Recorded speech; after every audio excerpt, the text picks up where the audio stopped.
வணக்கம்.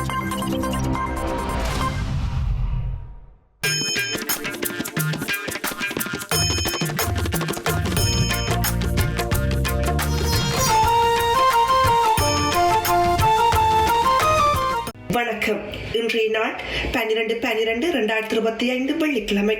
செய்திகள் வாசிப்பவர் சோபிகா நிஷாந்தன். பானிஷா தமிழின் பிரதான செய்திகள். முதலில் தலைப்புச் செய்திகள். சீரற்ற காலநிலையால் ஏற்பட்ட அனர்த்தங்களினூடாக உயிரிழந்தவர்களின் எண்ணிக்கை 640 அதிகரித்துள்ளது. தையிட்டி போராட்டத்தை அர்ஜுனா அரசியல் லாபத்திற்காக பாவிக்கின்றார். ஈனா முரளிதரன் குற்றம் சாட்டு. இந்திய இழுவைப்படகை தடுக்க கோரி ஜாலில் பாரிய போராட்டம். பிணைமுறை மோசடி தொடர்பான வழக்கில் அர்ஜுனா மகேந்திர உள்ளிட்ட 2 கைது செய்ய உத்தரவு. இண்டிகோ நெருக்கடி விமான நிறுவனத்தை மேற்பார்வையிட்ட 4 அதிகாரிகள் பணி நீக்கம். 6 வெனிசுலா எண்ணெய் கப்பல்கள் அமெரிக்கா தடை. தொடர்வது விரிவான செய்திகள். முதலில் தாயக செய்திகள். நாட்டில் நிலவிய சீரற்ற காலநிலையால் ஏற்பட்ட அனர்த்தங்களினூடாக உயிரிழந்தவர்களின் எண்ணிக்கை 640 அதிகரித்துள்ளது. மேலும் 211 பேரை இதுவரை காணவில்லை. இன்று 12 மணிக்கு அனர்த்த முகாமைத்துவ மத்திய நிலையத்தினால் வெளியிட்ட அறிக்கையில் இந்த விவரங்களை வெளியிடப்பட்டுள்ளது. மேலும் 4,73,138 குடும்பங்களை சேர்ந்த 16,37,960 பேர் சீரற்ற காலநிலையால் பாதிக்கப்பட்டுள்ளனர். அனர்த்த முகாமைத்துவ மத்திய நிலையத்தின் தகவலின்படி கண்டி மாவட்டத்தில் அதிக உயிரிழப்புகள் பதிவாகியுள்ளன. இதன்படி கண்டி மாவட்டத்தில் 234 பேர் உயிரிழந்துள்ளனர்.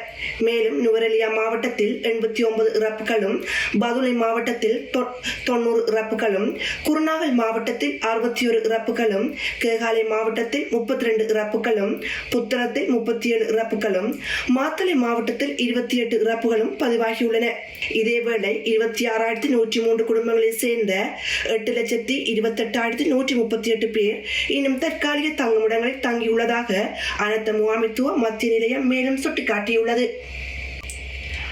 தையிட்டி சட்டவிரோத விகாரியை அகற்றுவதற்காக மக்கள் போராடி கொண்டிருக்கும் வேளை அவர்களின் உணர்வுகளை மதிக்காமல் போலீசார் அராஜகமாக நடந்து கொள்வதாக வடமாகாண காணி உரிமைக்கான மக்கள் அமைப்பின் தலைவர் ஈனா முரளிதரன் தெரிவித்துள்ளார். தையிட்டி காணி மக்களுக்கே கொடுக்கப்பட வேண்டும் என்பதில் காணிக்கான மக்கள் உரிமை அமைப்பு உறுதியாக இருக்கின்றது. தையிட்டி காணிக்குரிய மக்களை நாங்கள் கடந்த சில நாட்களுக்கு முன்பு கொழும்புக்கு அழைத்து சென்று காணிக்கான பௌத்த சாதன அமைச்சரை சந்தித்து பேசி மக்கள் தங்களுடைய விடயங்களையும் எடுத்து கூறி மக்களுடைய காணி மக்களுக்கே விடுவிக்கப்பட வேண்டும் என்பதில் அமைச்சரும் ஒப்புக்கொண்டார். நான் நாடாளுமன்ற உறுப்பினர் ராமநாதன் அர்ச்சனாவிற்கும் கௌசல்யாவிற்கும் ஒன்று மட்டும் தெளிவாக கூறுகின்றேன். காணிக்கான 4 நபர்களை நீங்கள் அழைத்து சென்றதை நான் வரவேற்கின்றேன். ஆனால் காணிக்கான உரிமைகள் இன்னும் 14 பேர் வெளியில் நிற்கின்றார்கள். வெளியில் இருக்கும் அந்த 14 பேருக்கும் காணிக்கான உறுதி இருக்கின்றது. அவர்களை நீங்கள் விட்டு 4 பேரை மட்டும் அழைத்து சென்று விகாராபதியை சந்தித்தீர்கள். காரணம் என்ன? தையிட்டி மக்களுடைய போராட்டத்தை அர்ச்சனா ராமநாதன் தன்னுடைய அரசியல் லாபத்திற்காக பாவிக்கின்றார். அரசாங்கத்தினதும் போலீசாரினதும் அராஜகத்திற்கு எதிராக காணிக்கான மக்கள் உரிமை அமைப்புக்கு வெகு விரைவில் மிகப்பெரிய போராட்டங்களை செய்ய வேண்டிய தேவைக்குள் தள்ளப்படும் என்று அவர் மேலும் எச்சரித்துள்ளார். எல்லை தாண்டி வரும் இந்திய மீனவர்களின் சட்டவிரோத இழுவை படகுகளை தடுக்க நிறுத்துமாறு இலங்கை அரசாங்கத்தை வலியுறுத்தி யாழ் மாவட்ட கடற்தொழிலாளர்கள் போராட்டத்தில் ஈடுபட்டுள்ளனர். யாழ்ப்பாணத்தில் உள்ள கடற்தொழில் மற்றும் நீரியல் வள திணைக்களம் முன்பாக இன்று காலை 9 மணியளவில் குறித்த போராட்டம் முன்னெடுக்கப்பட்டுள்ளது. இதேவேளை போராட்டம் காரணமாக பண்ணை சுற்றுவட்ட பகுதியில் கடும் போக்குவரத்து நெரிசல் ஏற்பட்டுள்ளது. நீண்ட காலமாக இந்திய மீனவர்கள் இலங்கை வடக்கு கடற்பகுதிக்குள் அத்துமீறி நுழைந்து இழுவை படகை மீன்பிடியில் ஈடுபட்டு வருகின்றனர். இதேவேளை இதனை கட்டுப்படுத்த நடவடிக்கை எடுக்குமாறு கோரி வடக்கு மீனவக அமைப்புகள் தொடர்ந்து போராட்டங்களை முன்னெடுத்த போதிலும் அரசாங்கம் இது தொடர்பில் இதுவரை எந்த நடவடிக்கையும் எதையும் மேற்கொள்ளவில்லை என மீனவர்கள் குற்றம் சாட்டுகின்றனர். இதனால் தமது கடல் வளங்களை சூறையாடப்படுவதாகவும் தமது வாழ்வாதாரம் முடக்கப்படுவதாகவும் தெரிவிக்கும் மீனவர்கள் தமக்கு நிரந்தர தீர்வு வேண்டும் என கோரி நூற்றுக்கணக்கானோர் ஒன்றிணைந்து இன்று இந்த போராட்டத்தை முன்னெடுத்துள்ளனர். மத்திய வங்கி பிணை முறி மோசடி தொடர்பான வழக்கில் முன்னாள் மத்திய வங்கி ஆளுநர் அர்ச்சுனா மகேந்திரன் உள்ளிட்ட இருவரை கைது செய்து நீதிமன்றத்தில் முன்னிலைப்படுத்துவதற்கு திறந்த பிடியாணை மீண்டும் பிறப்பிக்குமாறு கொழும்பு நீதவான் நீதிமன்றம் குற்றப்புலனாய்வு பிரிவுக்கு உத்தரவிட்டது. குறித்த முறைப்பாடு நேற்று கொழும்பு விசாரணை நீதவான் முன்னிலையில் விசாரணைக்கு எடுத்துக் கொள்ளப்பட்டது. முறைப்பாட்டுக்கு அழைக்கப்பட்ட போது பெர்பெச்சுவல் ஸ்டேஷனரி லிமிடெட் நிறுவனத்தின் பின்வரும் பணியாளர்கள் நீதிமன்றத்தில் முன்னிலையானார்கள். Arjun Aloysius, Jeffrey Aloysius, Sugan பலிசேசன, PM குணவர்த்தன மற்றும் முத்துராஜா சுஜேந்திரன் எனினும் மீதமுள்ள 2 சந்தேக நபர்களான முன்னாள் மத்திய ஆளுநர் அர்ச்சுனா மகேந்திரன் மற்றும் அஜான் ஹார்டிய புஞ்சிகோவா ஆகியோர் நீதிமன்றத்தில் முன்னிலையாகவில்லை. அவர்கள் வருகை தராததை கருத்தில் கொண்டு இந்த 2 சந்தேக நபர்களையும் உடனடியாக கைது செய்து நீதிமன்றத்தில் முன்னிலைப்படுத்துவதற்காக திறந்த பிடியாணைகளை மீண்டும் பிறப்பிக்குமாறு தலைமை நீதிபதி குற்றம் CIDக்கு உத்தரவிட்டார். முன்வைக்கப்பட்ட உண்மைகளை பரிசீலித்த நீதிவான் சம்பவம் தொடர்பான விசாரணைகளை முடித்து உடனடியாக அறிக்கை சமர்ப்பிக்குமாறு CIDக்கு உத்தரவிட்டார். தொடர்வது உலகச் செய்திகள். இண்டிகோ விமான நிறுவனத்தில் ஏற்பட்ட மிகப்பெரிய விமான போக்குவரத்து இடையூறுகளை தொடர்ந்து இந்திய சிவில் விமான போக்குவரத்து இயங்குநரகம் 4 விமான செயல்பாட்டு ஆய்வாளர்களை பணிநீக்கம் செய்துள்ளது.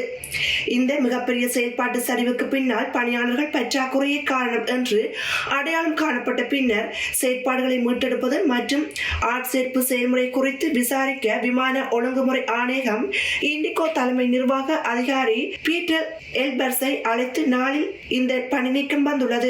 கடந்த வாரம் ஆயிரக்கணக்கான விமானங்கள் ரத்து செய்யப்பட்டு லட்சக்கணக்கான பயணிகளை பதட்டத்தில் ஆழ்த்திய இண்டிகோ விமான நிறுவன நெருக்கடிகளான மூல காரணங்களை அடையாளம் காணும் பணி இந்த குழுவிடம் ஒப்படைக்கப்பட்டுள்ளது.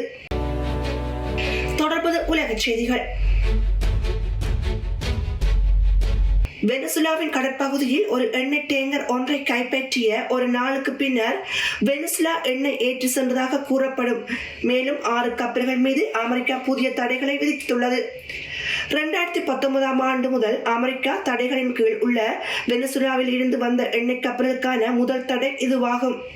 தெற்கு கரிபியனில் அமெரிக்கா பெரிய அளவான இராணுவ கட்டமைப்பை செயல்படுத்தி வரும்போது ஜனாதிபதி டொனால்ட் ட்ரம்ப் வெனிசுலா ஜனாதிபதி நிக்கோலஸ் மதுரோவை வெளியேற்ற அழுத்தம் கொடுத்து வரும் நிலையில் இந்த முன்னேற்றம் வந்துள்ளது.